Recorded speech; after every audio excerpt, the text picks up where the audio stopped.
Hey, thank you guys for having me. I've been looking forward to coming here, being with you guys today. Pray with me.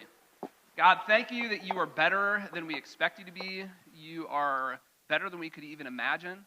I pray that you'd help us to have accurate beliefs in you that move us to do things that are beautiful in your name. I also pray, God, that you would help us to hear from you and that every single person here would be encouraged this morning. Amen.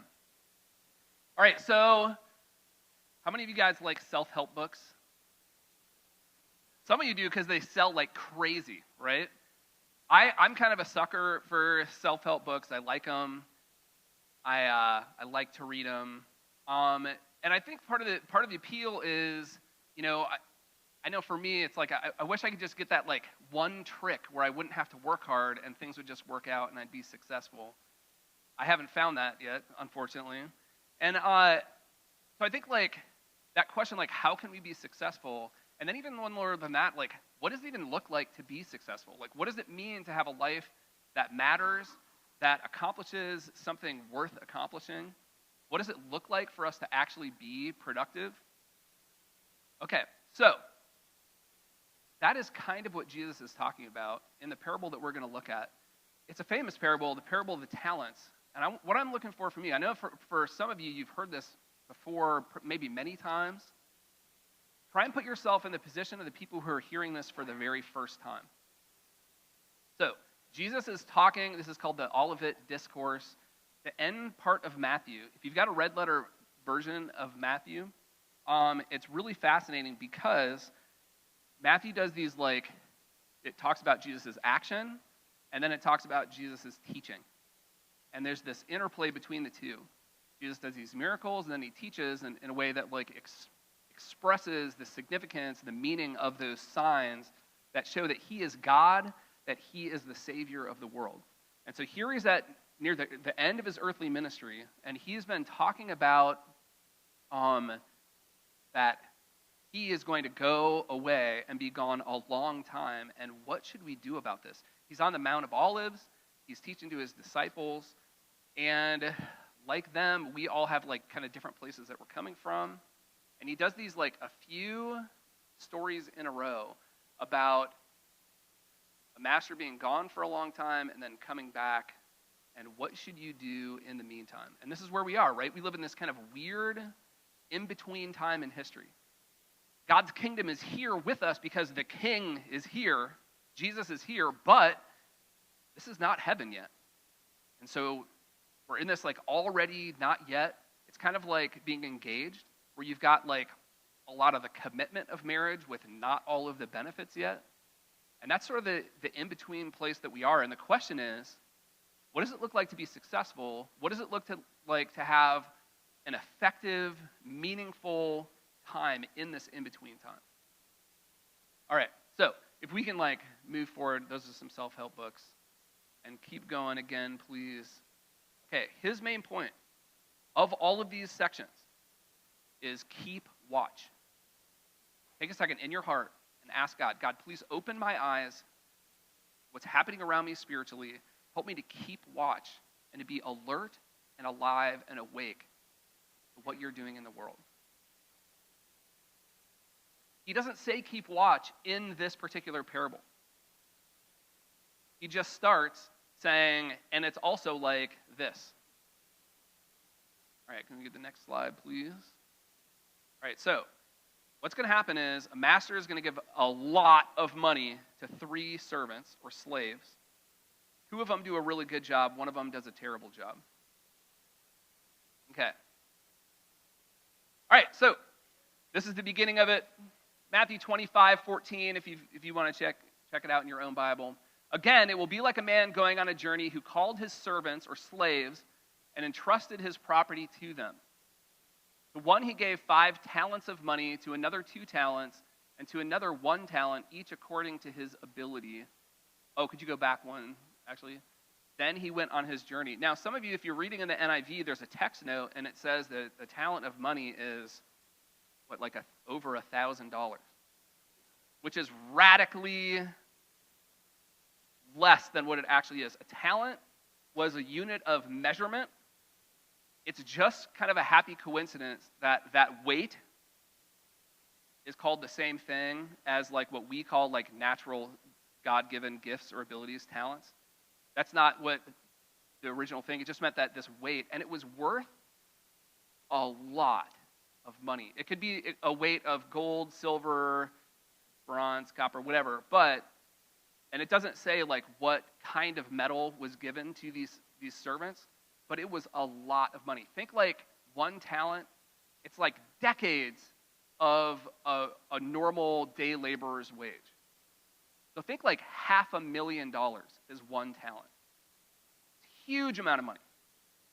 Maybe that's not a huge amount of money for some of you. That's a big amount of money for me, okay?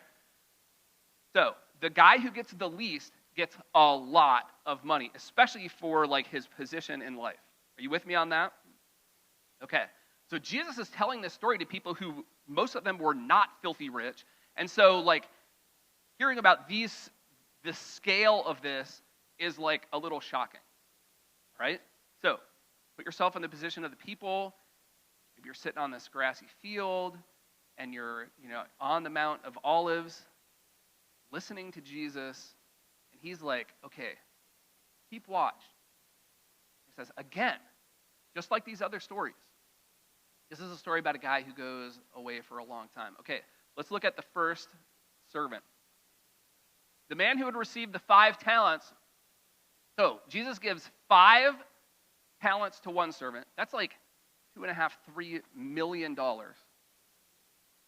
And so the one who gets that enormous amount of money went at once to put his money to work and gained 5 more. That's like really good return. If you got an investment and you doubled up, would you feel good about that?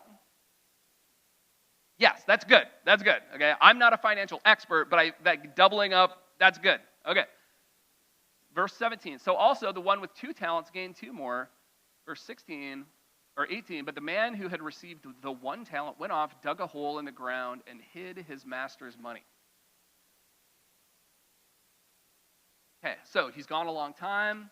The 2 that get the most money, they put it to work right away, and they have a return on their labor. And now it's time for the master to come back. Verse 19, after a long time, the master of those servants returned and settled accounts with them. That settled account is just like a normal, like, figuring out what happened. Verse 20, the man who had received the 5 talents brought the other 5. Master, he said, you entrusted me with 5 talents. See, I have gained 5 more. And how does the master respond? Verse 21, his master replied, well done, good and faithful servant. You've been faithful with a few things. I will put you in charge of many things. Come and share your master's happiness. So, notice a couple of pieces of this. And I hope that in your spirit, you're like, oh, please, God, make me the kind of person that you can say this to.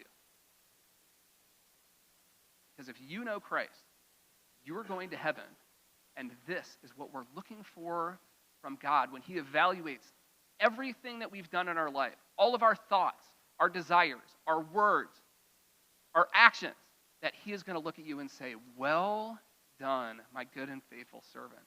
So part of it is the acknowledgement, hey, I saw that stuff that you did in secret that no one ever realized was hard for you. He's going to say, good work. I know that you had this special challenge that other people don't have. And I know that you followed me through that, and well done. Imagine what it could feel like for God to evaluate you and say, you did a good job. It's hard to overemphasize how great this is. This would give meaning and purpose to every single thing in your life. If God looked at you and evaluated you and said, well done. He says, you're my good and faithful servant. I'm so glad that you made me tons of money. No, that's not what he says. He says, will you go back to that? This is a big deal. You've been faithful with a few things. Notice he gave this slave in the story. One quick thing too. This doesn't mean that Jesus is condoning slavery, right? He's telling a story. There's a bunch of parables that Jesus tells where the people in it are not good, and we're supposed to take the spiritual lesson from it. Okay, so don't try and go get slaves, please. All right. He says, well done, you have been faithful with a few things. He was not given a few things. He was given millions of dollars. He was entrusted with something incredible. What the master in this story says is, that's just like the tip of the iceberg. And I know some of you, it's really good to like see some old friends here today. But I know, like, you guys have some really incredible gifts and talents that God has given you. And I think sometimes it's easy for us to either to overemphasize or underemphasize the significance of what God has given us. God has given you your physical body. He's given you your brain and the different different positives and negatives about the way that you think and feel. God has put you in the family that he's put you in. And there's some extremely good things and probably some really challenging things because of the family that you're in. God has given you, if you know Christ, if you've like opened your heart to God and invited Jesus to come in and forgive you, when that happens, the Holy Spirit comes and lives inside of you and gives you spiritual gifts, spiritual superpowers. Do you know what yours is? You should find it out and start using it. Feels awesome. You're going to make a really big impact. And this is what Jesus is talking about being faithful with these little things that he's given us. For some of you, those gifts come out in your words. You love to learn, to read, to figure out connections. You're good at explaining. Maybe God gives you messages like, or insight into people. That person, this is what they're struggling with. And someone needs to tell them this thing because that would make their life better. Maybe God has given you that message for them to be a blessing to them.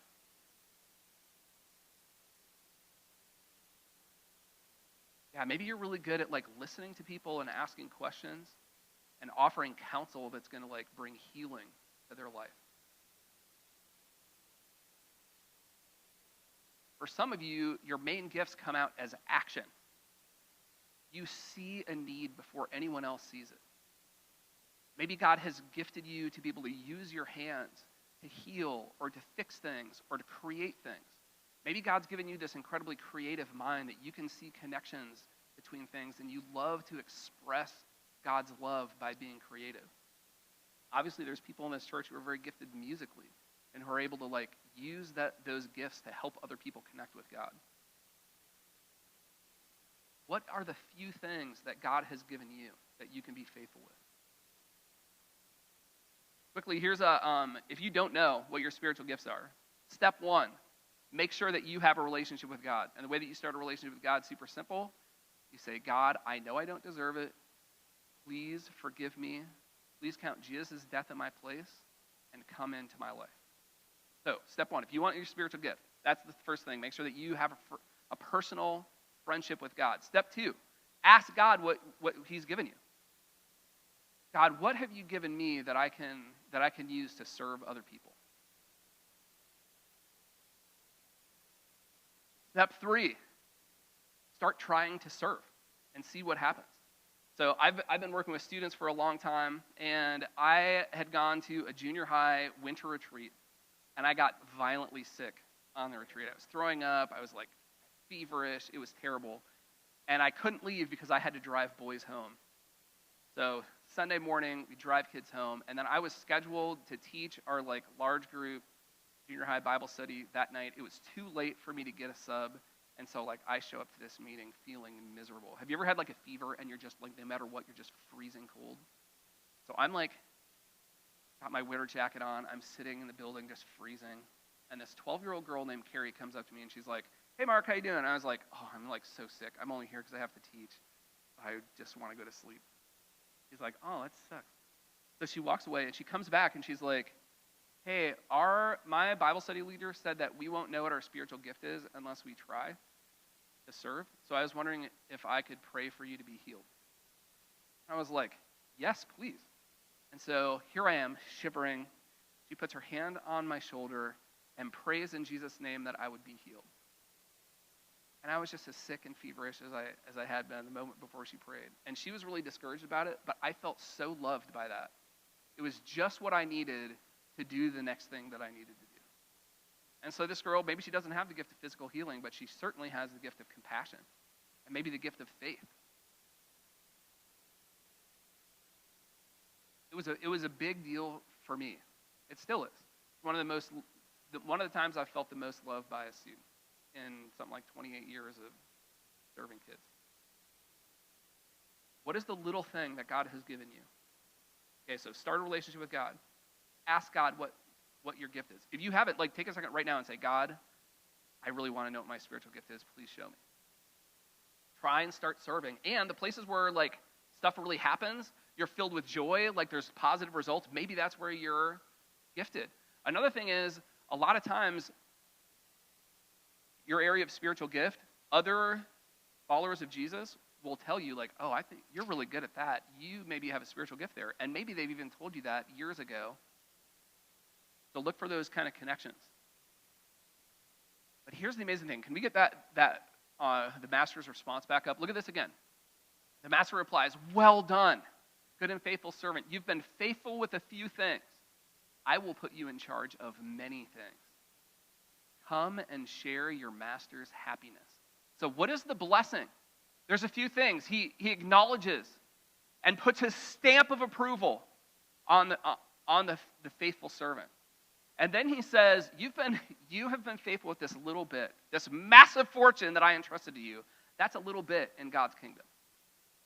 What is it? What are the true riches going to be?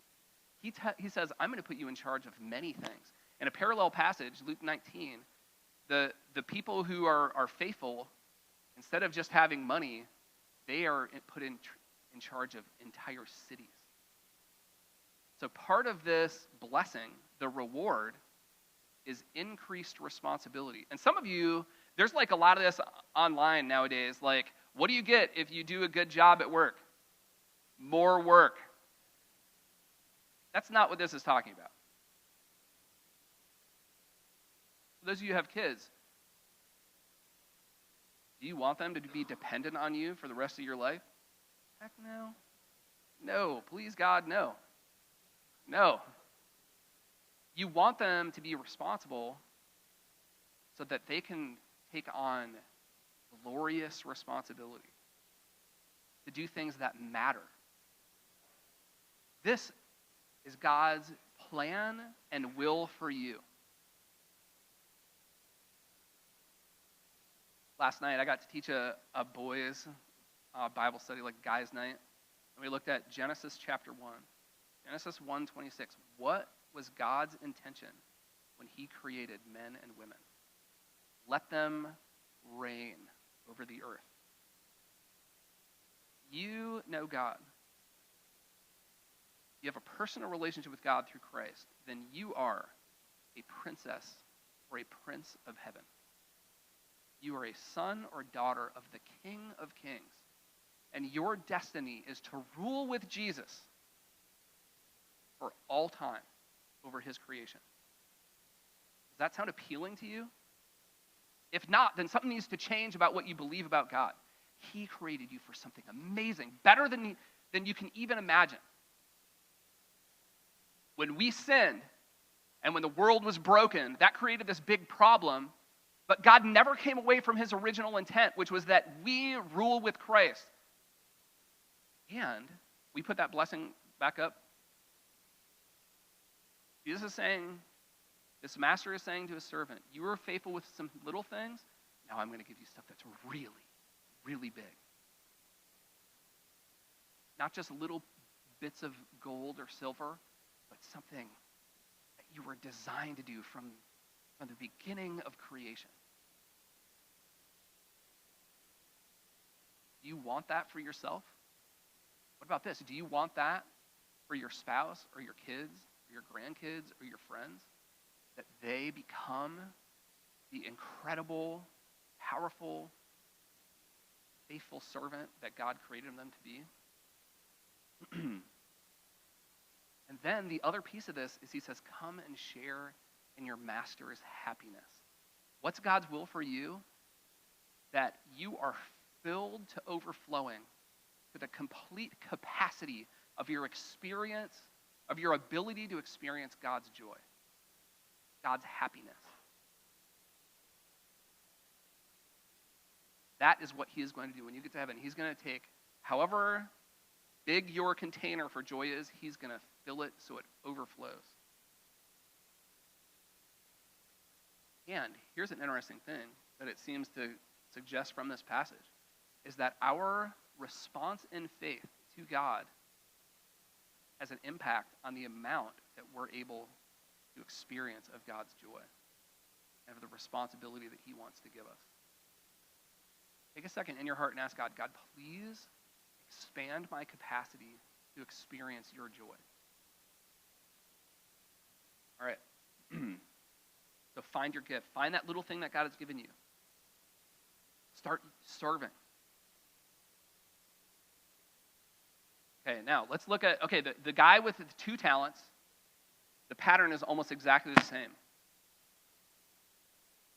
He gets the exact same blessing as the guy with 5 talents who doubled up. Okay, now let's look at the bad example.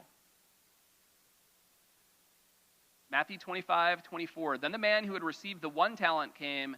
Master, he said, I knew that you were a hard man, harvesting where you have not sown and gathering where you have not scattered seed. So I was afraid and went out and hid your talent in the ground.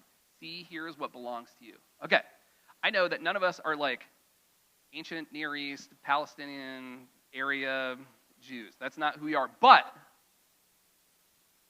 can you imagine if you took $500,000 of your retirement and you took it and gave it to a financial advisor and you came back a year later and you're like, hey, just want to settle up accounts and find out what you did with that? And he's like, oh, I know you're a hard person to deal with and that you take things that don't belong to you and you try and get a return on stuff that you don't deserve. So what I did is I just took your check and I put it underneath my trash bin for the past year, and so here's your check back. How would you feel about that? Yeah, that's wicked, right? And what does that say? Like, can you imagine going to your boss and he or she says, let's do your annual review, and you're like, hey, I know you gave me these things to do, but I know that you're a total jerk, and so I didn't even start on any of the stuff that you gave me. And can we talk about my raise? Are you getting the sense for like, Jesus is talking in this place where people know how like these hierarchies work, and to have a servant that's given an enormous amount of money and they dig a hole and bury it, like what does that say about what this servant believes about his master? How does this servant feel about his master? Well, he hates him. And he's accusing him of being like evil, greedy, and wicked. And because of that, he doesn't do anything with what he has. Okay, how does Jesus say this master responds to that? Buckle up. It's bad. Matthew 25:26. His master replied, you wicked, lazy servant. So you knew that I harvest where I have not sown and gather where I have not scattered. Oh, you're sure that this is the kind of person I am? Well, then you should have put my money on deposit with the bankers so that when I returned, I would have received it back with interest. You can still do nothing. Oh man, and this is something, have you ever heard someone say, I refuse to believe in a God who would send people to hell? Well, if that is what you believe about God, then refusing to believe in him is the stupidest thing you could possibly do. You should do whatever it takes to make sure he doesn't send you to hell. So even if God is wicked or evil, like still make sure that you are doing something so that you don't get his wrath.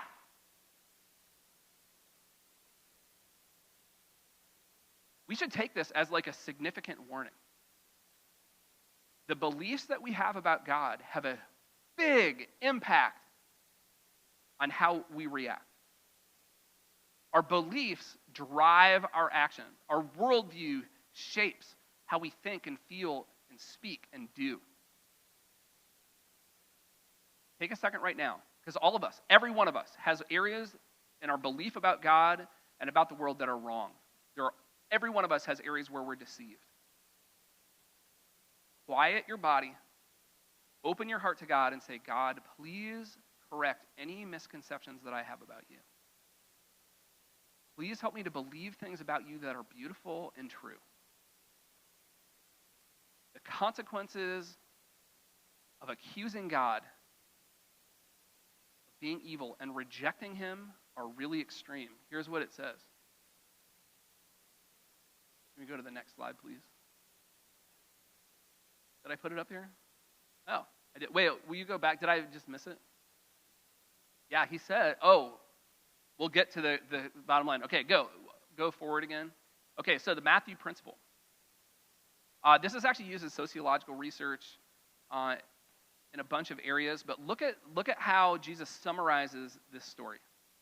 Okay? Verse 28, take the talent from him, the wicked guy, and give it to the one who has 10 talents. For everyone who has will be given more, and he will have an abundance. Whoever does not have, even what he has will be taken from him.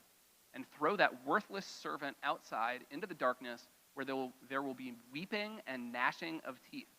Whoa, okay. All right.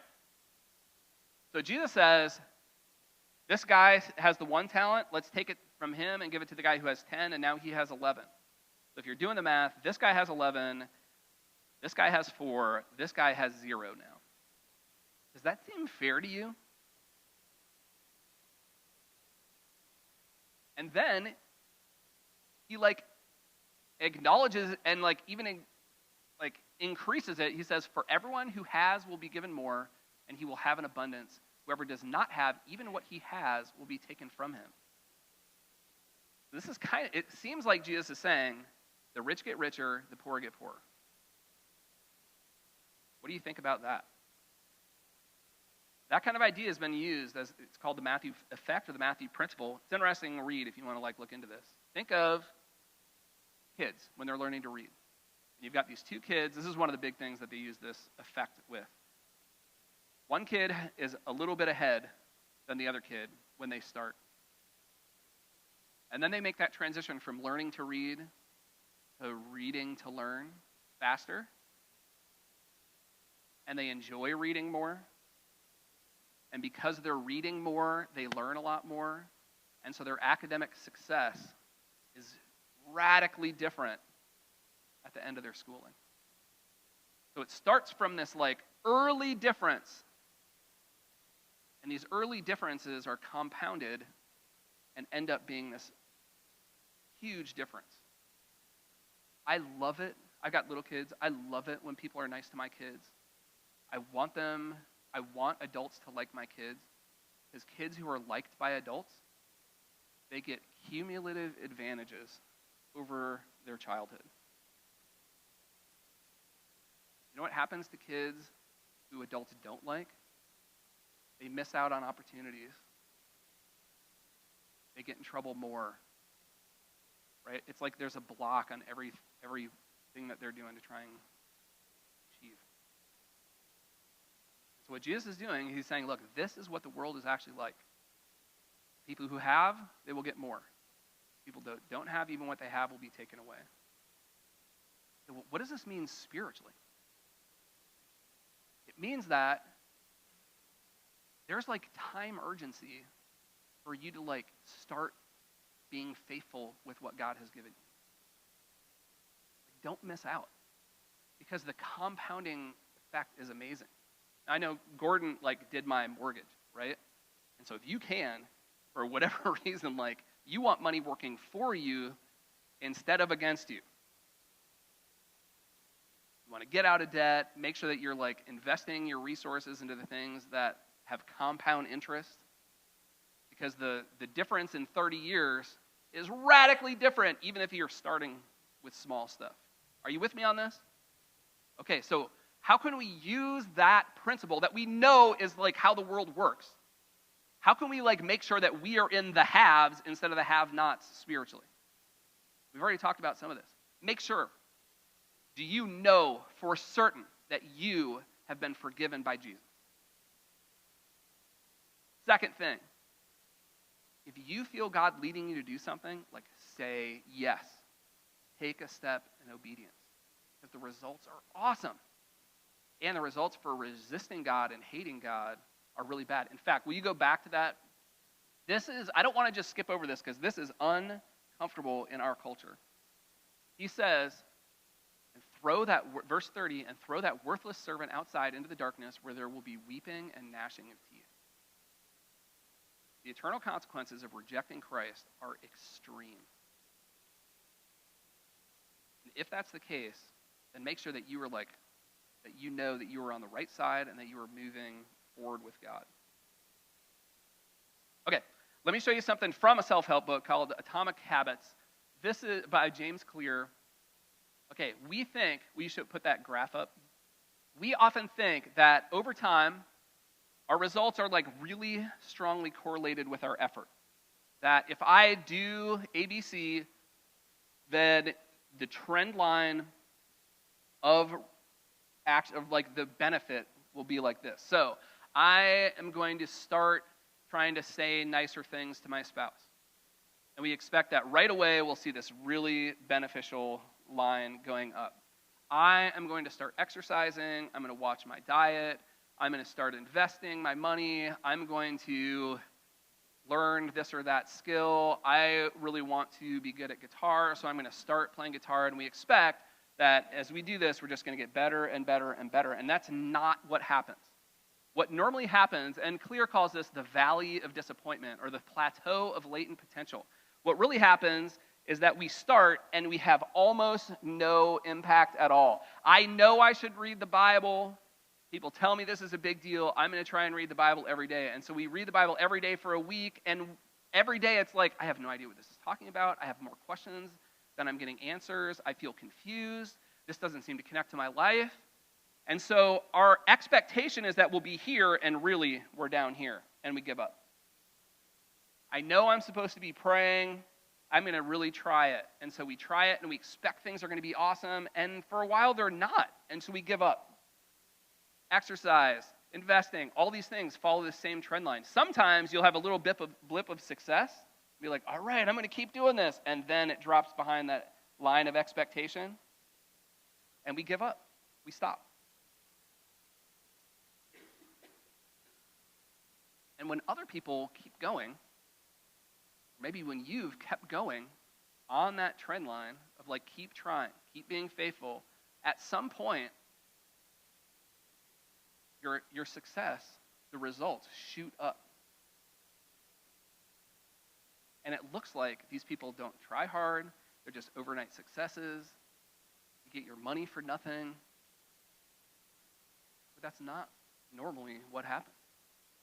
Normally, you want to be good at something, anything.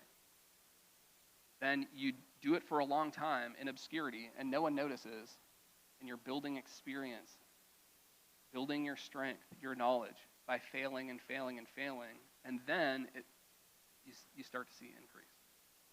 And then, as we move down the line, that's where those differences in outcomes are really staggering and extreme. I want my family to be good, so I'm going to try and model faithfulness and forgiveness. And it doesn't seem to do anything except when you extend that line out a long time. So I want this to be an encouragement to you. Here's the bottom line. God is way better than we expect him to be. Make sure that you know Christ. And then be faithful with the little things that he's given you. Cool. Yeah, start now, today. Ask God, what is something that I can do to show love to somebody before I walk out the door? Start now. Take some risk. Most of the time, the things that God are calling us to do are a little little scary, out of our comfort zone. Be willing to take principled risks, healthy risks, so that you can see God come through. And then keep going. Look, I know many of you guys, you are faithful to the Lord, and you still run into these like big obstacles. Keep going. It's going to be worth it.